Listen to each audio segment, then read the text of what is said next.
వాళ్ళు అదంటున్నారు, వీళ్ళు ఇదంటున్నారు, వాళ్ళు అనుకుంటారు, వీళ్ళు అనుకుంటారు, మనం వీడియోస్ చేస్తే మన గురించి బ్యాడ్గా అనుకుంటారేమో. అనుకొని మన ఇబ్బందుల్లో ఉంటే ఎవరన్నా పెడతారా మనకు? పెట్టరు కదా. ఎవరు ఎన్ని అనుకున్నా మన కష్టాల్లో ఉన్నప్పుడు ఎవరు ఆదుకోరు. నీ లైఫ్ నీ ఇష్టం, ఎవరి లైఫ్ వాళ్ళ ఇష్టం, ఎవరికి నచ్చినట్టు వాళ్ళ బతకండి. అంతేగాని ఒకరికి నచ్చినట్టు బతకాలని ఎప్పుడూ ప్రయత్నించకండి. అలా ప్రయత్నిస్తే గమ్ముగా కాళ్ళు చేతులు కట్టుకొని ఇంట్లో కూర్చోవాలి ఒక మూలన. అప్పుడు మనకు బువ్వ ఎవడు పెడతాడు? ఎవరు పెట్టరు.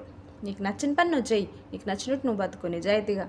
అంతేగాని ఎవరికో నచ్చాలన్నట్టు మనం బతకూడదు. అలా అనుకోవడం తప్పే. నాకు ఇప్పుడు ఇష్టం, నేనేదో సాధించాలా, నేనేదో చెయ్యాలా, ఖాళీగా ఉండకూడదు, నాకంటే ఒక గుర్తింపు కావాలా అని నేను అనుకుంటున్నా. నేను యూట్యూబ్ చేస్తున్నా, ఇన్స్టాగ్రామ్ చేస్తున్నా, అది నా ఇష్టం. ఎవరు చాలామంది అంటున్నారు ఇప్పుడు, ఎందుకు చేస్తున్నావు పిచ్చి పిచ్చిగా వీడియోస్, అవసరమా నీకు అని. అవును, నాకు అవసరమే. ఫ్యూచర్లో నాకు అది ఎంతో ఇంపార్టెంట్, నాకు ఎంతో యూజ్ అవుతుంది. అందుకే నేను చేస్తున్నా ఇప్పుడు. మీరు అంటున్నారు కదా అని చెప్పి నేను డ్రాప్ చేయలేను కదా. ఎక్కడా తగ్గకూడదు. మనం చేయాలనుకున్న పని చెయ్యాలి. అది ఎవరు ఏమనుకున్నా పర్వాలేదు, లేదంటే అస్సలు ముందుకు పోలేం లైఫ్లో.